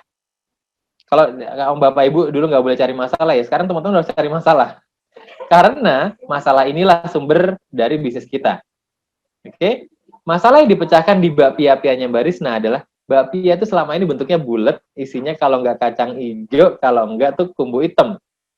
Di bakpia-pianya Mbak Risna itu ada yang isinya salmon, ada yang isinya apa namanya blueberry, ada yang segala macam. Dan ini tuna. Oke. Temennya salmon ya, tetangganya di sebelah, beda RT doang. Ya, artinya itu terobosan-terobosan. Teman-teman harus mencari apa yang kira-kira masalah yang ada di masyarakat yang mereka pengen dipecahkan tuh apa, masuk ke situ. Saya, apa yang dipecahkan di Sri Sandi adalah tentang swasembada susu Indonesia dan kesejahteraan peternak. Ya, apa yang teman-teman bisa temukan di sekitar teman-teman, coba aja masalah itu dicari solusinya, insya Allah itu udah jadi bisnis. Oke, itu dari saya. Semoga bisa mulai wirausahanya bagus dan dapat menginspirasi lebih banyak orang lagi. Terima kasih. Terima kasih kepada Bapak Andromeda.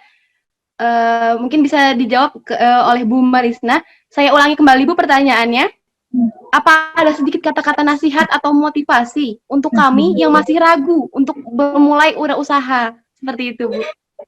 Oke, kalau saya itu simpel sekali. Ya, untuk katanya saya fokus, create positive change to be better. Itu aja. It's very simple, tapi itu maknanya lumayan bagus. Create positive change to be better. Dan fokus untuk apa aja semua kamu lakukan.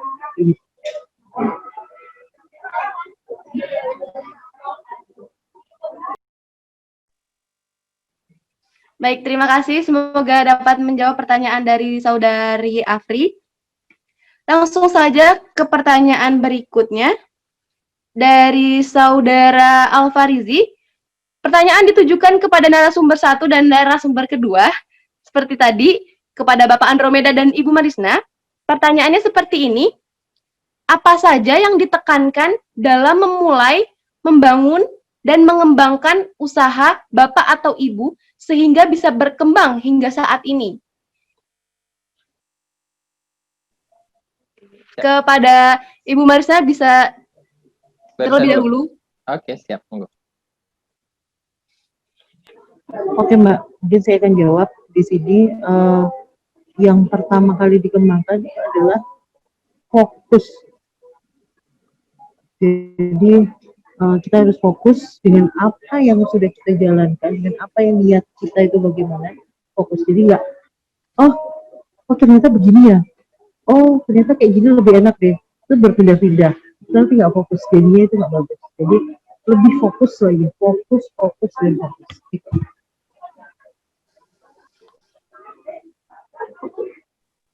Baik, terima kasih kepada Bapak Andromeda. Dipersilakan Pak. Oke. Untuk memulai usaha, satu yang pasti adalah berani melangkah dulu. Oke. Jadi kalau punya impian mau buat es krim atau mau buat mie ayam misalnya, buat bakpia gitu ya. Yang penting buat bakpia coba jual dulu. Buat es krim coba jual dulu. Atau misalnya mau buat apa? Mau buat baju, buat aja baju jual dulu. Pengusaha itu belajar sambil jalan. Jadi kalau teman-teman nunggu perfect, pengusaha tidak akan pernah perfect.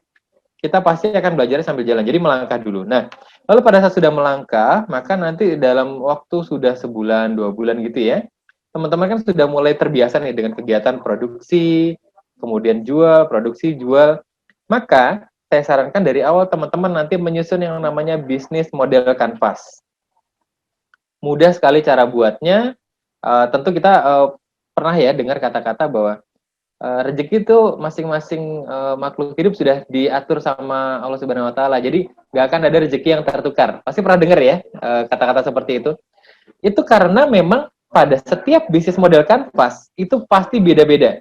Tidak ada satupun bisnis model yang persis sama di dunia ini. Nggak ada satupun.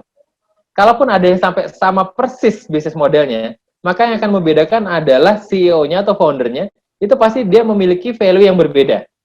Contoh, sama-sama jualan es krim, sama-sama es krimnya masuk ke Horeca, tetapi kita banyak kerjasama kolaborasi dengan Kementerian untuk Pembinaan Peternak, sedangkan yang satu lagi, dia produknya ambil produk-produk yang ada di toko. Udah beda, gitu ya. Kemudian misalnya ada yang satu misalnya membuat es krimnya sama, persis sama kayak gitu.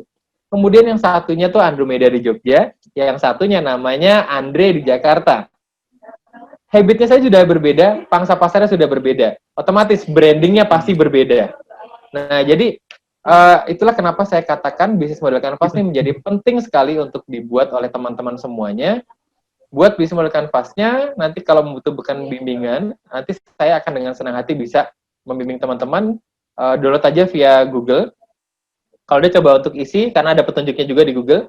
Kalau bingung nanti boleh DM saya di Instagram @andromedasindoro. Saya akan dengan senang hati bisa membimbing teman-teman untuk isi bisnis model canvas. Ya, jadi seperti itu supaya kita bisa memulai bisnis dengan baik dan juga menjalankan bisnis dengan lancar tanpa harus khawatir pesaing. Karena ingat, rezeki tidak akan tertukar. Gitu.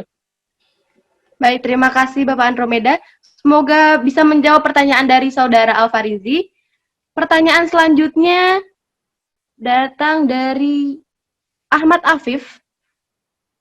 Ditujukan kepada narasumber yang pertama, yakni Bapak Andromeda. Pertanyaannya seperti ini, Pak. Tadi yang Bapak sebutkan bahwa jika ingin memulai usaha, harus bisa mengetahui dulu masalah yang ada di masyarakat. Yang saya ingin tanyakan, jika kita sudah mengetahui permasalahan yang ada di masyarakat, lalu kita memulai usaha, namun tetap gagal karena tidak didengar masyarakat, itu bagaimana, Pak? Oke, permasalahan apa yang kamu pecahkan sehingga tidak ada pasarnya? Jadi, mungkin Alfarisi, siapa barusan yang tanya terakhir, boleh dong di-unmute ya, boleh ceritain ke saya masalahnya apa, biar saya bisa tahu. Ada di sini? Monggo di-unmute, boleh disampaikan. Halo? Apakah ada? Nggak ada ya? Oke, anggaplah saya mencoba mengambil studi kasus. Misalkan kita membuat seperti ini, bahwa ada. Kalau ada, monggo di-unmute ya. Ada? Ada, Pak. Ada, oke, monggo. Kalau ada dengan siapa namanya tadi? Ahmad Afif. Afif ya. Monggo, Pak atau Bu nih? Pak atau Bu Afif? Bapak. Bapak ya, oke. Siap. Monggo Pak Afif di-unmute, boleh ceritain ke saya nih, masalah yang sudah ditemukan apa, dan Bapak sudah melakukan apa, sehingga kok gagal itu kita bisa cari, kita bisa validasi kenapa bisa gagal. Nah, oke, monggo Pak Afif.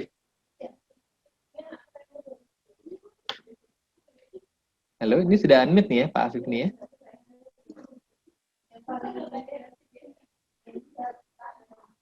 Halo, bisa suaranya?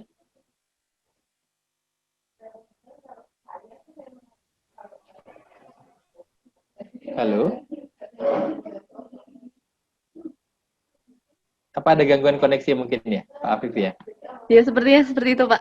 Oke, ya sudah. Oke, mungkin saya mencoba membuat analogi saja atau studi kasus. Misal kita ada di dalam komplek mahasiswa gitu ya.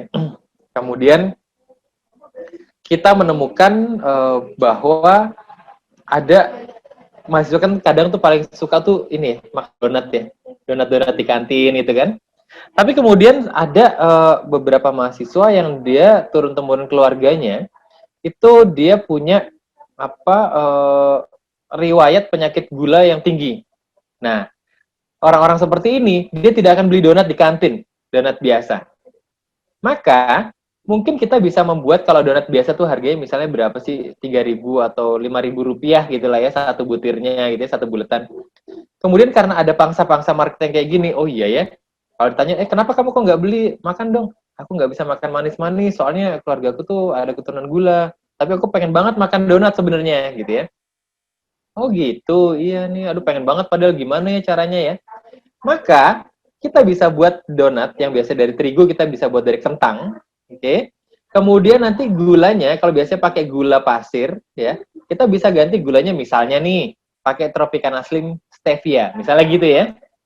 Nah, kalau harga jual donat satu butirnya tadi itu yang biasa harganya 5.000, kita bisa jual donat kita tadi yang pakai kentang dan itu pakai gula stevia tadi, itu harganya 20.000 satunya. Dan itu memang pasarnya bukan menengah ke bawah. Jadi jangan incar menengah ke bawah. Karena pasar ini adalah menengah ke atas. Dan saya yakin di Wade banyak. Oke? Terutama orang-orang yang biasanya datang ke Wade, mahasiswa-mahasiswa yang naik mobil gitu ya. Atau naik motornya Ninja 250 gitu. Itu pangsanya kita. Jadi bisa diincar ke arah sana. Itu salah satu kita memecahkan masalah di masyarakat dan kita mendapatkan pangsa pasar. Oke? Permasalahan lainnya adalah ada misalnya kita mau ada memproduksi masker, tapi kan masker tuh kadang ada yang gambarnya tuh gambar gambar senyum, gambar apa gitu ya. Kadang ada beberapa pihak yang itu kan nggak boleh ya, itu kan soalnya kan ciptaannya Allah tuh, jadi nggak boleh makhluk hidup tuh digambar gitu. Nah, kemudian kita mendapatkan solusi bahwa kita membuat masker, dengan maskernya itu nanti ada tulisan-tulisannya misalnya kaligrafinya atau apa gitu ya. Loh, nanti harganya mahal dong, Pak. Memang, karena kita gak ngincer menengah ke bawah. Yang kita incer itu adalah orang-orang yang memang peduli sama hal-hal seperti ini. Dan kalau biasa masker dijual harga 7.000, 10.000, masker kayak gini kita jual harga 50.000. Kita buat sebulan itu hanya produksi, misalnya hanya produksi 50 pieces sebulan. Dan itu pre-order. Jadi orang akan rebutan. Nah, sebagai contoh nih ya, bagaimana kita membuat produk yang harganya bisa mahal. Kita pernah buat gelato. Gelato kita tuh harganya satu cupnya tuh harga 25.000. Oke. Kita pernah jual ya 10 cup gelato kita itu harganya 1,5 juta. Pertanyaannya gimana ceritanya Mas Andrew bisa jual gelato yang satunya 25.000, 10 cup harganya 2,5 juta. Jadi kita buat packingnya itu kita pakai kotak dari kayu gitu ya. Kemudian kita taruh di sana, kita taruh ada styrofoam, dalamnya kita lapisin, kita kasihkan dry ice, dan itu hanya kita jual 10 pieces. Dan kita jual bukan untuk keuntungan, tapi kita bicara bahwa dengan membeli limited edition paket gelato kita yang 10 ini, itu maka nanti 40%-nya akan didonasikan untuk adik-adik yang terkena kanker, misalnya apa? Misalnya waktu itu kita pakainya adalah kanker otak. Ya, kita pakaikan itu tuh gitu. Pernah juga kami ada untuk yang lupus gitu ya, atau autoimun, nah gitu-gitu. Jadi orang yang beli ini hanya 10, dan ini orang rebutan. Mas Andrew tolong yang nomor 9 buat saya, nomor 7 buat saya, nomor 8 buat saya, gitu-gitu ya. Jadi dari jualan itu doang, itu saya sudah dapat angkanya 1,5 dikali 10, udah 15 juta. Jadi kalau mau jualan sesuatu yang middle up, tentu harus ada value yang dijual. Jangan jual produknya, tapi jual value-nya. Kalau kita aja bisa jual gelato yang satunya 25.000, 10 jadi 1,5 juta, tentu teman-teman di sini pasti bisa jual boneka satu buah boneka yang harganya biasanya 50.000, kita bisa jual satu boneka harganya 1 juta. Karena boneka ini hanya diproduksi 10 buah, dan siapapun yang membeli boneka ini dengan nomor serinya sendiri-sendiri ya, itu akan turut menyumbang 40%-nya atau 50%-nya akan disumbangkan untuk adik-adik yatim di mana, atau adik-adik tahfiz di mana. Nah, itu bisa. Orang akan setengahnya beli barang, setengahnya sodako. Setengahnya kolektor, setengahnya sodako. Nah, hal-hal seperti ini yang perlu kita perhatikan kalau kita mau jual harganya middle up. Gitu kira-kira. Baik, terima kasih Bapak Andromeda. Semoga dapat menjawab pertanyaan dari Saudara Ahmad Afif. Dan selanjutnya bisa ditanggapi oleh Ibu Marisna.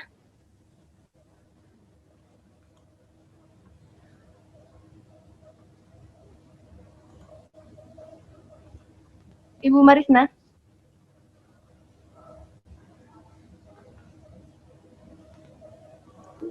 Belum unmute Mbak Risna. Di-unmute dulu. Sorry. Tadi ada pindah tempat dulu, sebentar. keringetan. Eh, Oke. Boleh diulangi lagi tadi pertanyaannya, Mbak? Iya, sebentar. Pertanyaannya seperti ini, bahwa ketika kita sudah memulai suatu usaha, pasti kita akan menemui masalah yang ada di masyarakat. Dan permasalahan itu kita jadikan sebagai landasan untuk memulai usaha. Namun ternyata ketika memulai kita tetap gagal dan tidak didengarkan oleh masyarakat. Itu bagaimana, Bu? Oke. Mungkin tadi saya sempat dengar juga ya apa yang Mas Andro bilang ya. Kalau kita menjual sesuatu itu nilainya bukan hanya nilai barang itu ya Mas, tapi ada value-nya ya. Nah, itu benar banget. Ada value-nya. Jadi misalnya bakpia, kalau bakpia kan biasanya hanya bentuknya bulat, bentuknya cuman isinya kacang hijau, udah satu jenis. Jadi kenapa enggak kita berinovasi lagi, kita mulai create lagi yang baru, seperti yang tadi saya bilang, create positive change. Create positive change itu bukan hanya gimana kita perubahan yang biasa aja, tapi kenapa kita mencoba sesuatu yang baru gitu. Dan kita harus punya value-nya juga. Jadi kayak misalnya tadi bakpia yang tadinya cuma bulat, isinya kacang hijau, kenapa enggak kita bikin menjadi ada yang isi tuna, ada isi blueberry cheese, ada isi cappuccino.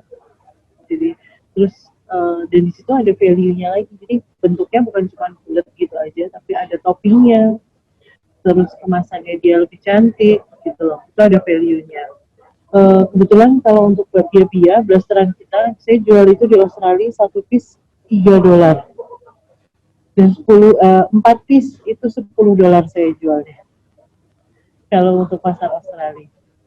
Jadi memang 4 piece harganya 100.000 gitu kan, tapi kita memberikan sesuatu yang di bahannya premium, terus dia sehat gitu, produksinya bagus.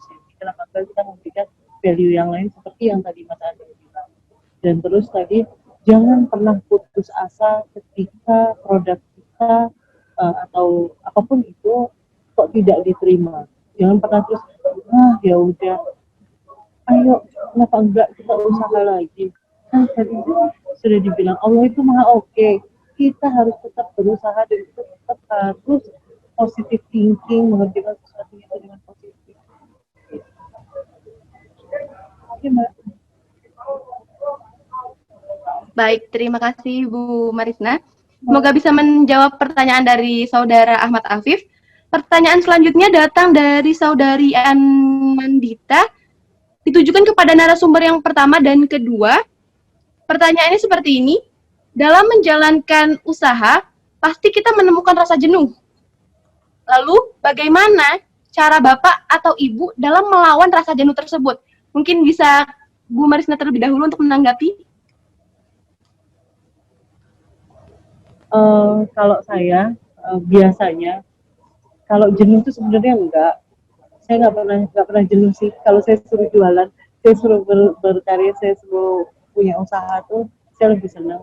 Saya kebetulan juga di Bali, kita create satu usaha baru juga di Bali. Kenapa enggak kita mau bikin satu usaha? Tapi biasanya ketika kita capek itu pasti ada capek. Cuman biasanya saya kalau udah kayak gitu kan, saya main ke tempat teman, siapapun temennya itu, kita ajak komunikasi, kita sharing. Oh, di situ merecharge pikiran kita lagi. Oh, ternyata begini ya. Oh, ini ada sesuatu yang baru. Ada satu create baru lagi. Begitu. Kalau saya biasanya begitu. Atau kalau enggak, kadang saya jalan-jalan aja. Jalan-jalan pasti nanti akan ketemu sesuatu yang baru. Begitu. Recharge, selain recharge lagi kitanya, tapi kita knowledge kita juga bertambah, sharing dengan orang juga bisa. Monggo Mas Andro. Oke, saya lanjut ya. Oke, makasih Mbak Risna, makasih Mbak Eka. Makasih juga pertanyaannya tadi Mbak Anindita ya. Bagaimana kita mengatasi jenuh dalam usaha kita? Pertama kita harus tahu dulu kenapa kita jenuh, oke? Pertama, dalam usaha itu kita harus menyentuh 8 sisi kehidupan. Ini kalau katanya Mbak Risna dulu gitu. 8 sisi kehidupan itu keluarga, teman, bisnis, saudara, terus kemudian adalah hobi, apalagi yang Mbak yang 3 lagi, aku lupa. Tapi artinya Pak, semua ini harus sentuh anak ya, keluarga, nah itu harus sentuh semua. Kakak, adik, bapak, ibu tuh harus semuanya kita punya ini. Jadi memang sebagai business owner itu kenapa kok banyak business owner tuh jalan-jalan gitu ya? Sebenarnya memang kerjanya itu adalah sambil silaturahim. Aku ke Mbak Risna, besoknya Mbak Risna order es krim gitu ya. Terus habis itu aku udah jalan-jalan kemana, seperti itu. Nah, jadi memang harus melakukan sesuatu yang memang di luar itu. Jadi kita coba untuk improvisasi terus. Tapi satu lagi yang harus diingat bareng-bareng, kalau sampai ada di antara kita jenuh sama usahanya, itu artinya sudah waktunya kita naik kelas. Oke? Kalau jenuh tuh berarti kayaknya usahaku gini-gini aja ya. Di Jogja terus, bosan tiap hari Tugu, Lempong Sari, Wirobrajan gitu ya. Tiap hari muter-muter gitu. Berarti sudah saatnya Sweet Sunday ke Jakarta. Sudah saatnya Sweet Sunday ke Surabaya, Sweet Sunday ke Bali, minta lagi ada Mbak Risna gitu ya. Insya Allah bentar lagi Sweet Sunday saatnya ke Australia kayak Mbak Risna gitu. Jadi memang selalu menantang diri. Jenuh itu adalah tanda bahwa kita sudah menguasai apa yang selama ini kita lakukan. Jadi supaya nggak jenuh, tantang lagi diri kita untuk keluar dari zona nyaman. Ah, ini udah jenuh nih di Jogja terus, buka di luar kota. Di luar kota udah jenuh juga, buka luar negeri gitu ya. Nanti kalau luar negeri udah jenuh juga kan bentar lagi kita mau buka di Mars tuh. Nah, nanti buka di Mars gitu ya. Karena penerbangan ke Mars sudah ada sekarang soalnya. Jadi jenuh adalah indikasi bahwa Anda sudah harusnya berkembang, tapi tidak berkembang-berkembang. Jadi paksakan untuk keluar dari zona nyaman agar kita nggak jenuh. Gitu kira-kira. Baik, terima kasih Pak Andromeda. Selanjutnya pertanyaan terakhir nih, datangnya dari saya, ditujukan kepada Ibu Marisna. Saya cukup tertarik nih dengan inovasi Ibu terhadap bakpia. Apa sih Bu alasannya untuk menginovasikan bakpia yang sudah ada? Ataukah tiba-tiba ingin menginovasikan bakpia? Atau bagaimana cerita perjalanannya dalam menginovasikan bakpia? Kenapa nggak yang lain Bu, yang ada di Jogja? Kan masih banyak seperti itu Bu. Oke Mbak, mungkin kalau saya, kalau saya itu berawal dari kenapa enggak kita bikin sesuatu yang berbeda dari bakpia. Jadi bukan cuma bulat, sementara sayanya juga udah bulat Mbak. Kenapa enggak kita bikin create sesuatu yang baru. Jadi bakpia bukan cuma kacang hijau aja, bukan cuma keju aja, bukan cuma coklat aja. Jadi kenapa enggak kita bikin bakpia yang dia tetap kulitnya bakpia, terus isinya ada kacang hijau, tapi kita kreasikan.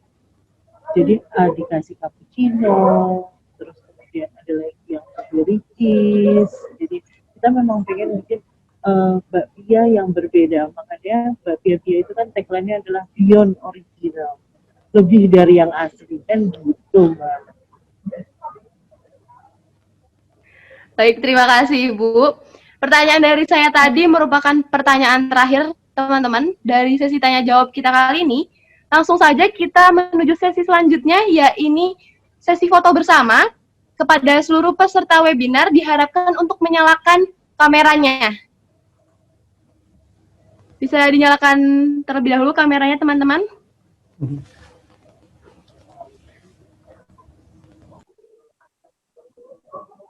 Oke. Saya hitung dalam hitungan ketiga ya teman-teman, siap menunjukkan pose terbaiknya. Sebentar, oke, ada yang bilang sebentar, oke. Tunjukkan pose terbaiknya yang paling ceria pada hari ini, karena ini udah sesi terakhir. Oke, bisa dihitung dari sekarang ya. 1, 2, 3. Baik, terima kasih. Tak terasa teman-teman, acara demi acara telah kita lewati pada hari ini. Berarti kita sudah berada pada penghujung acara, yang dimana itu artinya saya, Maulidia Eka Wahyudi, selaku moderator pada siang hari ini, mohon undur diri. Semoga kita dapat bertemu di pertemuan selanjutnya. Semoga ada kesempatan untuk saling bertemu di Jogja nantinya. Kalau ada jarum patah, jangan disimpan ke dalam hati. Kalau ada kata saya yang salah, tolong jangan dimasukkan ke dalam hati. Wabillahi taufiq wal hidayah. Wassalamualaikum warahmatullahi wabarakatuh. Waalaikumsalam warahmatullahi wabarakatuh semuanya. Semoga sehat berkah berlimpah selalu buat semuanya. Terima kasih Bapak. Terima kasih. Izin pamit ya. Sampai ketemu lagi. Wassalamualaikum. Pamit semua. Assalamualaikum warahmatullahi wabarakatuh. Terima kasih banyak.